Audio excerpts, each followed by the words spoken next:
জনাব তারেক রহমান দেশে প্রত্যাবর্তন করার সাথে সাথে আজ থেকেই দেখছেন একটি গণজোয়ার সৃষ্টি হয়েছে।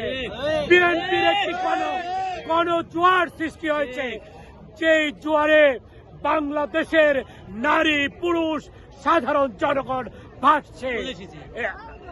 ভাসছে এবং গ্রাম থেকে গ্রামান্তরে পথ থেকে পথে ঘাটে অলিতে গলিতে সব জায়গায় একটাই আলোচনা, তারেক রহমান আসছে।